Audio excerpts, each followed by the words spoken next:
maybe drinking coffee before giving like 6 synopsises to books wasn't a good idea when I'm really bad at giving book synopsises. Possibly. Also, I'm just super excited about vampires. Like, let's make that a trend again. I need more vampires in my life. Okay. Hi guys, it's Samantha. Welcome back to my channel. It's September, and I have some fall new releases to talk about. So we have a very iced coffee. Just enjoy that. And we have my phone and a list of books I want to talk about. So we're super chill today. Like I said, it's September. The weather's beautiful. The sun is out. It is like a perfect like 73 degrees outside, and I'm having a lovely day because of that. So I decided we're gonna be a little bit more chill this time. We're sitting on the bed.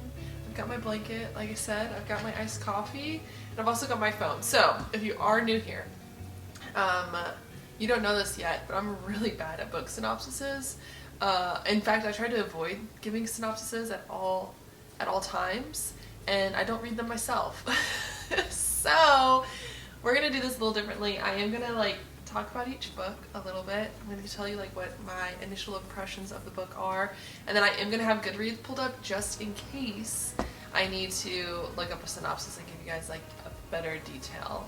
Also, if you guys don't know, I am a fantasy girl, and because I'm a fantasy girl, my books that I'm looking forward to aren't coming out until like January. For some reason, like this fall season, like there's not very many fantasy books. I think the book that I'm most excited for this season is Babel by R.F. Kuang. It's already out. Like I said, it is the end of September right now. Babel's already out. I was excited for it. I am excited for it. I need to go pick up a copy of it. I've heard nothing but good things. So if you're interested in that one is a dark academia fantasy book from my understanding. It's a nice chunky one. You know how I like the chunky books. But I think I might actually wait till the paperback comes out here in a couple months and pick that one up. But other than that, I have a Brandon Sanderson book, and I have a Robert Jackson Bennett book, which are the only 2 fantasies on this list. So we're really just going to be talking about 6 books today. We're going to keep the ones that are like sequels to another series at the end of the video. So if you haven't read the first book, you can just skip the end of the video once we get there. So we're just going to get started. The first book, I actually already have it pulled up on Goodreads, as funny as that is, and it is Tread of Angels by Rebecca Roanhorse. So Rebecca Roanhorse is a author I've had my eye on. She wrote Black Sun, which was super popular about a year ago, and I've also read Trail of Lightning and The Race to the Sun by her. She is a native person herself, or first person. I don't know if she's located in Canada or America. It does different terms for different places, but without being rude, she's a native person herself. Her books normally center around a native mythology and culture and all that, right? So Black Sun, that was a take on a native mythology. Trail of Lightning is based on a native woman who fights native mythological creatures. And then there was The Race to the Sun, which is a middle grade that had like Rick Riordan sort of vibes, as far as like a normal human ends up in a mythology sort of situation. And this one, I'm telling you all of this. There's a point to this. I'm telling you all of this because this book is simply just a fantasy book. So they labeled this as a dark fantasy noir.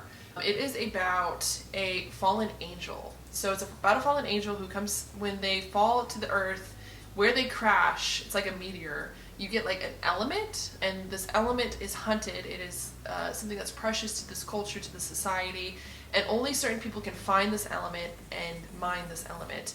And the 2 main characters are twins, and they both have the ability to hunt down this element. I keep on saying element, but like this thing.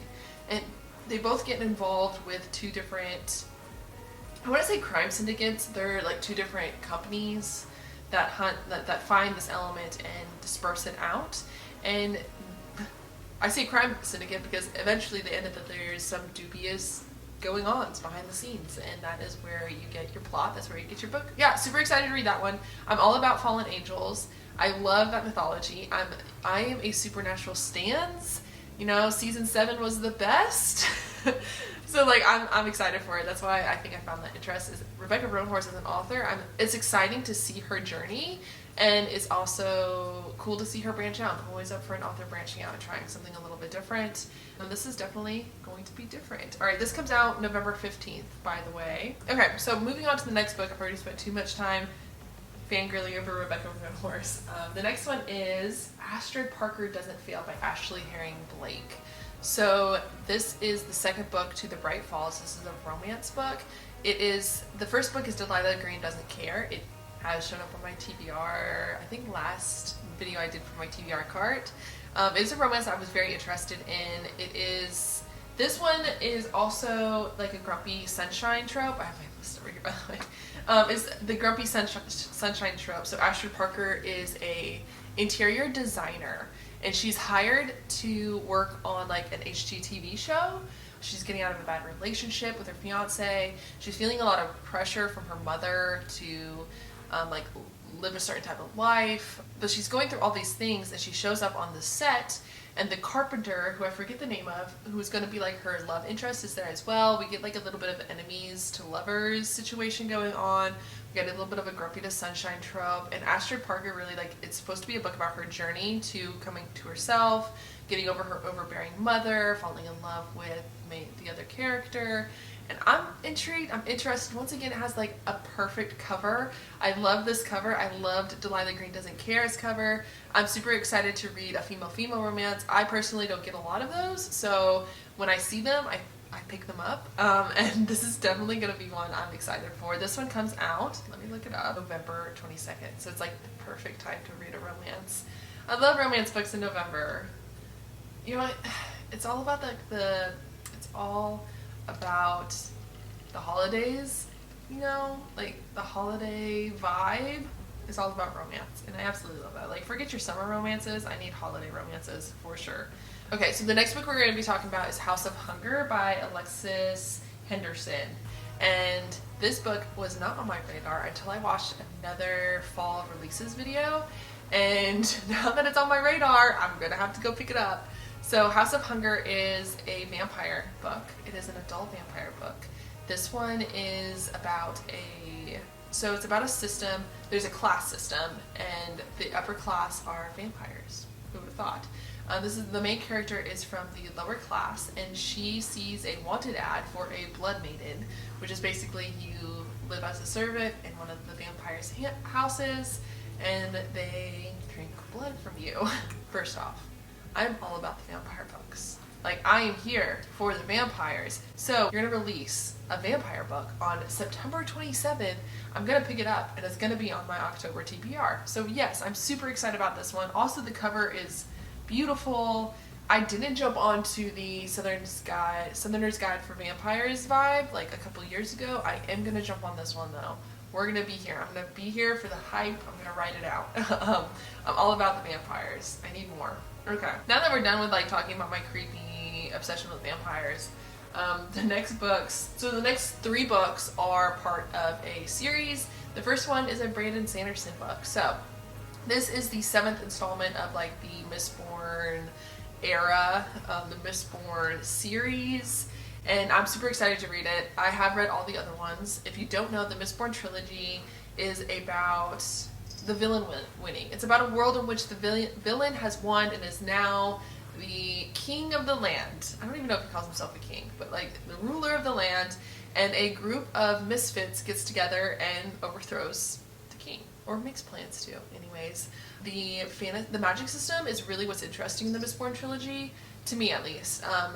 Brandon Sanderson's magic systems are like top tier. They are amazing. And in this one, it's people can manipulate metal, and different metals give them different abilities, and the main character is able to manipulate more than one metal, which makes her very rare, and people don't quite know like how she's able to do that, what's different with her, and it evolves from there into a ginormous fantasy, like a super high fantasy. I don't want to say convoluted because it's not, but like it just evolves into like insanity, and I absolutely love it. I highly recommend it. If you are looking into fantasy, if you're looking into Brandon Sanderson, start off with that series because it's super good.